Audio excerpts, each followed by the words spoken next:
Bem, como vocês sabem, esse não é um vídeo sobre música. Galera, eu estou muito feliz com tudo que está acontecendo nesse canal. Vocês estão abraçando ele e eu estou me sentindo muito acolhido. Cada dia mais inscritos, vocês curtem, comentam, isso é muito bom, fico muito feliz. Só mostra que eu estou dando um conteúdo relevante para vocês.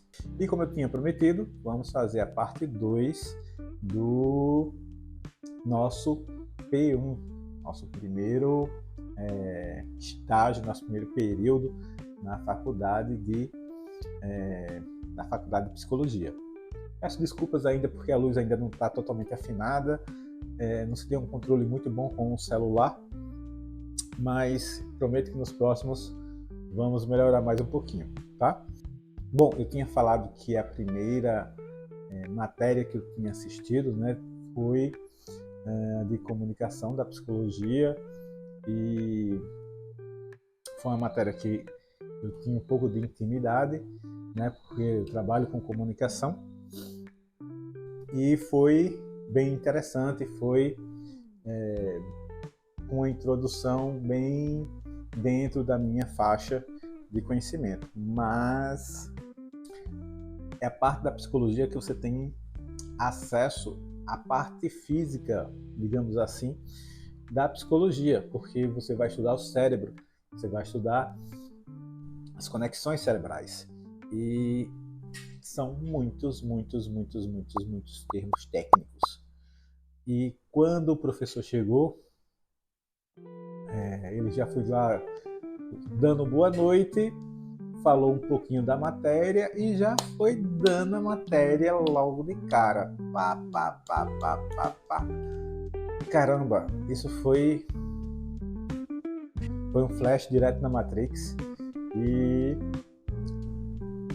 eu, caramba, que idioma ele está falando, porque isso não é português nem aqui nem na China. E se fosse na China não seria português. Mas foi muito impactante, né? E a cada momento, cada palavra, cada termo que ele usava, caramba, eu tô enrolado, porque faz mais de 30 anos que eu fiz o segundo grau e não sei se eu vou acompanhar. Se todas as matérias, se as outras matérias for assim, eu não sei se eu vou conseguir acompanhar. E ele tinha uma forma bem tradicional de dar aula, porque ele desenhava tudo que ele falava. Porque todas as palavras, né, todas as novas palavras que ele dizia, era baseado em uma parte do neurônio que a gente tinha que saber, e para isso ele desenhava, né, o que hoje eu percebo que foi muito bom. Porque ele não só desenhava, mas pedia para que a gente desenhasse. Ele praticamente ordenava que a gente também fizesse os desenhos, né? E isso foi muito bom porque fixou muita coisa das matérias dadas. E ao longo da aula vinha mais termos técnicos, mais palavras como sinapse, baía de mielina, axônios. E essas foram das poucas palavras que eu estou lembrando agora do P1, tá? Eu já estou no P3. Então tinha muita coisa mesmo, que eu disse, caramba, é um novo idioma. Como é que eu vou decorar isso? Como é que eu vou aprender isso? Como é que eu vou viver com isso? Isso é a base. Isso é o início de tudo. Então daqui para frente vai ser igual ou pior, né? Na melhor das hipóteses. E quando foi no fim da aula, eu vi que, assim, olhando para os lados, eu vi que meus colegas de 17 anos, de 20 anos, de 30 anos, de 40 anos, boa parte também estava igual a mim, para minha surpresa. Ou seja, galera, não era só para mim que tinha 50 anos que estava tendo essa dificuldade. Teve um colega meu que disse, ele foi meu professor do ensino médio, ele era meu professor de biologia, então o professor ele deu toda a aula sem pegar no livro, ele sabia tudo de cor e salteado. Lógico, ele é formado em biologia e é psicólogo e faz isso a vida toda. É igual praticamente a mim. Quando eu pego uma câmera, eu já sei como configurar, como medir a luz totalmente de cabeça. E ele sabe fazer a mesma coisa com a matéria que ele dá aula, né? E isso para mim foi assim, cara, esse cara não vai respirar não, ele não vai dar uma pausa, ele não vai perguntar nada pra gente. E ele perguntava, e quando ele perguntava todo mundo fazia estamos aprendendo. Pô, ninguém tava aprendendo. Pô. E quando ele perguntava, a gente via nitidamente que pouca gente estava entendendo alguma coisa, né? E quando um aluno fazia uma pergunta dentro da matéria, dentro do contexto, ele dizia, como é que esse cara está entendendo? Eu não estou entendendo. Por que eu não estou entendendo? Mas aí, como eu já tinha falado, né, era um aluno bem específico e a grande maioria ficou para estudar em casa, para ver alguma coisa, para rever e tentar realmente aprender no pós-aula. E eles tinham a noção de que isso era comum, ele tinha a noção de que realmente a gente ia ter uma dificuldade e ele dizia muitas vezes, pessoal, tenha calma, vai dar certo. Não se preocupe que vocês vão aprender, isso vai dar certo e estudem, né, revejam em casa e as coisas vão acontecer. Esse professor, eu vou estar aqui evitando citar nomes de professores por motivos óbvios, mas quem é da cidade, quem tem um mínimo de intimidade com a cidade é uma cidade pequena, uma pessoa não tem nem 1 milhão de habitantes ainda, então muita gente se conhece, até porque ele já ensina há 30 anos, então já teve vários alunos, possivelmente alguém vai comentar aí o nome do professor, mas eu não vou falar, tá? Bom, e aí muita gente diz, ele foi meu professor de biologia do ensino médio, ele é ótimo, não se preocupe, a gente vai aprender e tal. Então isso me deu um conforto muito bom, né? E ele era uma pessoa tão querida, que é um dos poucos professores que tem mais, eu acredito, de 4 monitores na disciplina dele. Ele chama de meus neurofilhos, porque o cara, além de ser um excelente professor, ele pega uma matéria difícil, ele consegue transmitir isso de uma forma muito didática, onde dá a capacidade de todo mundo entender, embora a gente crie o pânico, né, de tanto assunto, tanta coisa, e no final da aula ele disse, vocês vão aprender pelo menos 300 palavras novas durante a matéria.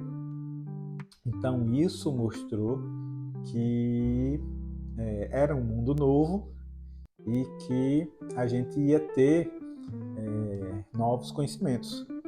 Bom, essa foi uma das matérias que dava mais medo, né, a todo mundo, e a cada aula isso acontecia. E assim, não só tinha aula teórica, que era muito extenso, muito assunto, muitos livros, muitas referências, mas também tinha a parte laboratorial. E essa parte eu vou falar também para vocês depois, porque mais uma vez o vídeo já está bem extenso, né? Estamos entre os nossos 10 minutos aí, talvez um pouquinho mais, e eu não queria fazer vídeos tão longos, mas era só para falar, né, que toda essa dificuldade que eu tive com essa matéria, né, de aprendizado, na verdade foi mais o impacto da matéria, mas que o professor conseguiu passar de forma muito tranquila, muito didática, né? Um professor muito querido. Infelizmente, ele teve que pedir para não dar aula mais à noite, porque tinha outros compromissos e a matéria de bases biológicas no segundo período a gente teve com outro professor, que é inevitável a comparação, né? E aí vem a parte de didática, pessoa é pessoa. E esse professor impactou muito a gente, né? O primeiro, tanto que inicialmente a gente ficou com muito receio de não passar, de ficar para a final ou coisa assim parecida, mas ele conduziu tudo de uma forma muito humana e sem deixar de